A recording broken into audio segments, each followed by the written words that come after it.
कधी कधी दिवसाची सुरुवात अशी होतं ना. नमस्कार सर्वांना. आज सकाळी झोपून उठली तेव्हाची एवढी माझी बॉडी पेन करत आहे आणि पाय दुखत आहेत का भरपूरच. आता भरपूर दिवसानंतर आम्ही फिरणं चालू केलं आणि 4 दिवस झाले आता सारखे फिरायला जात आहे. त्या कारणाने की काय तर माहित नाही माझी एवढी बॉडी पेन होत आहे. आता फिरून आल्यानंतर हे तर लागले आपल्या कामाला. पण मी इकडे चहा ठेवली. आज आद्या सकाळी आमच्या सोबत लवकर उठली त्यामुळे चहा तोच आमचा सकाळी नाश्ता झाला.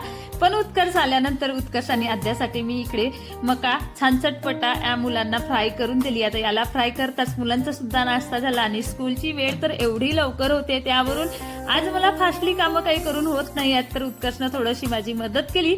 पत्तागोबीची भाजी बनवली. आता उत्कर्षने इकडे आद्याचं त्याचं टिफिन पॅक केलं, बॉटल भरून दिली. आता हे कामं तर मी करते पण आज मला थोडं बरं नसल्यामुळे उत्कर्षनं थोडी माझी हेल्प केली.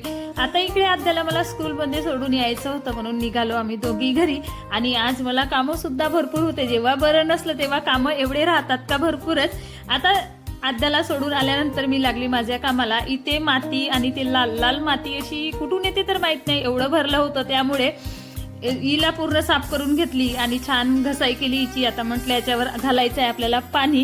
आता हे घरी नव्हते म्हणून मी हा काम केली. जर हे घरी असते ना मला हा काम करू दिला नसता आणि 10 शिव्या दिला असता की बरं नसल्यावर तू हे कामं कशाला काढते. पण चला कामं केल्याशिवाय तर आपल्याला काही होणार नाही. म्हटलं कामं वगैरे आवडते पण आणखी आम्हाला आज काही कामांनी बाहेर सुद्धा जायचं होतं.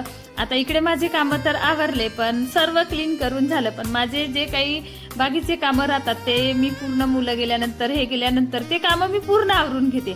आता इकडे छान झाडू पोचा माझ्या पायऱ्या वगैरे सर्व क्लीन करून झालं. पण आता सर्व सामान व्यवस्थित लावून ठेवायचं सुद्धा होता. आता इकडे दूध आलं होतं, दुधाला छान गरम करून ठेवली कारण आम्हाला आता लवकर निघायचं होतं बाहेर जायसाठी.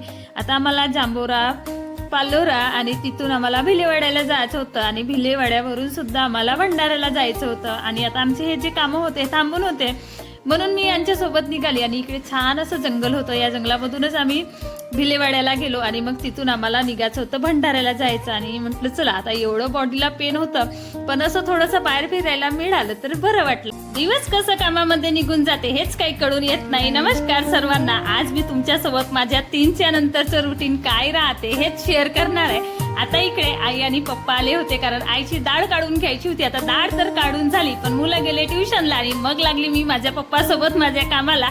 आता पप्पासोबत बोलणंही होतं आणि माझे कामही चालू होते. मला कोळ्याचे बोंड बनवायचे आहेत म्हणून मी कोळा काटून घेतली आणि मग निघाली माझ्या पप्पासोबत मार्केट जायला कारण आज आहे मंगळवार. मार्केटमधून आल्यानंतर आम्ही चहा घेतला आणि त्याच्यानंतर मी पप्पाला काढले काटून दिली. पप्पानी त्यांच्या परिपूर्ण बिया बाहेर काढल्या कारण बी असलेली भाजी मी काही खात नाही. त्याच्यानंतर आद्याची वेळ झाली, आद्याला घ्यायला गेली आणि घरी आल्यानंतर लक्षात आलं की माझ्याकडे गव्हाचं पीठ जास्त आहे नाही आणि उद्याचं बुधवार आहे, बुधवारला मशीन बंद राहते. आधी इकडे स्वयंपाक पण चालू केली आणि गहू साफ केली. गहू साफ केल्यानंतर दळण नेऊन ठेवली आणि मग त्याच्यानंतर आणखी मी वळली माझ्या किचनकडे. एका बाजूला कोळ्याचे बोंड काढून घेतली आणि दुसऱ्या बाजूला चपात्या केली कारण मला आद्याचं होमवर्क सुद्धा घेऊन बसावं लागतं म्हणून मी फास्टली माझे कामं करत होती. आता त्याच्यानंतर आता आईला तिखट तर खायचं नाहीये म्हणून आईसाठी इकडे मी थोडा रवा भाजून घेतली आणि मस्त पातळसर याची खीर तयार केली खायला साखर विलायची घालून. आता हे तर झालं पण मग झाली माझ्या आद्याची वेळ.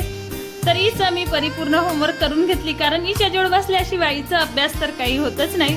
त्याच्यानंतर आमचे जेवण झाले आणि जेवण झाल्यानंतर आता सकाळी नाश्त्याला काय बनवायचं याची तयारी आपल्याला रात्रीच करून ठेवावं लागते. आता इडलीचं इकडे नाश्त्यासाठी मी बेटर तयार करून ठेवली आणि मग आता माझी काही तब्येत बरोबर आहे नाही म्हणून मी सुद्धा माझी औषध घेतली आणि असा होता माझा 3च्या नंतरचा रुटीन. बाय सर्वांना, भेटू नेक्स्ट ब्लॉग मध्ये.